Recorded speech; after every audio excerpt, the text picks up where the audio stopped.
The Knicks smoking the Cavs in a gentleman's sweep in their building. Absolutely the number one moment of the season. Julius Randle did get hurt in this game. Obviously, that wasn't a good part. But Jalen Brunson, R.J. Barrett, Emmanuel Quickly, Josh Hart, the rest of the supporting cast would pick it up. And the Knicks get their first playoff victory, exercising a little bit of the demons after they lost to the Hawks 2 years ago. And this was big.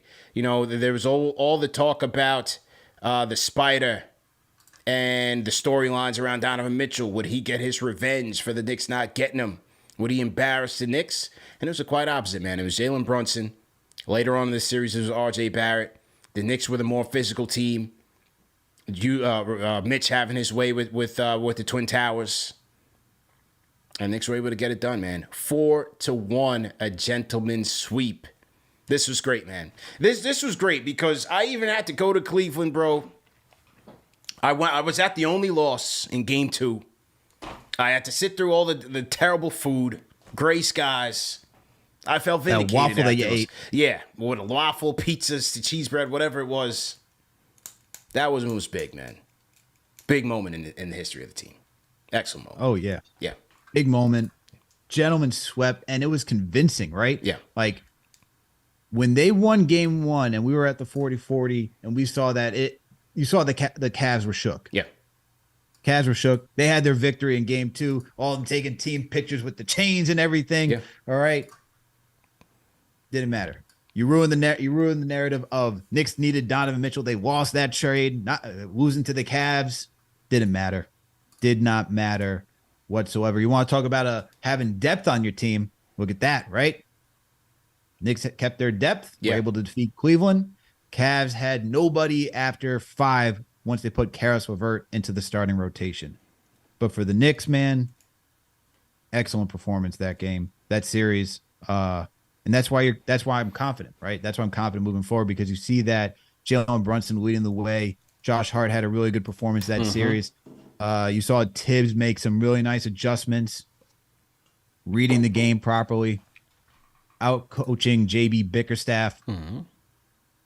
It was good stuff, man. And then you think of how young this team is and just adding it to their experience and the takeaways they can take from that series.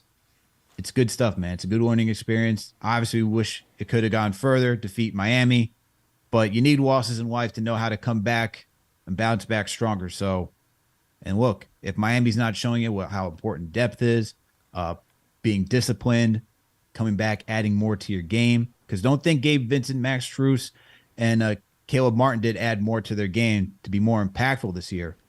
They did. So, seeing their success should be a bar, an example, whatever you want to call it for the Knicks moving forward. But defeating the Cavs, man, jumping into space. Let's go. Jumping into space. MSG was rocking, man. I was in the building. And that was a good thing. Yeah. It was a great thing, man. I was in the building for games 3 and 4. MSG was absolutely on fire. The energy was there. Donovan Mitchell talked about it, how loud it was in that building. The fans came to show up. Parade outside after every win.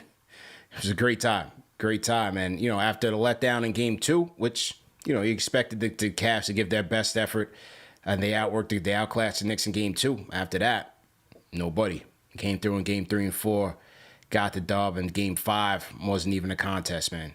Absolutely blitzed them. And like you said, Bickerstaff ran out of options very, very fast. Cavs are going to be looking for a wing in this offseason to move their team forward.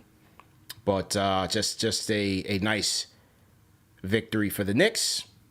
And, look, second round, it wasn't meant to be. But overall, an outstanding series.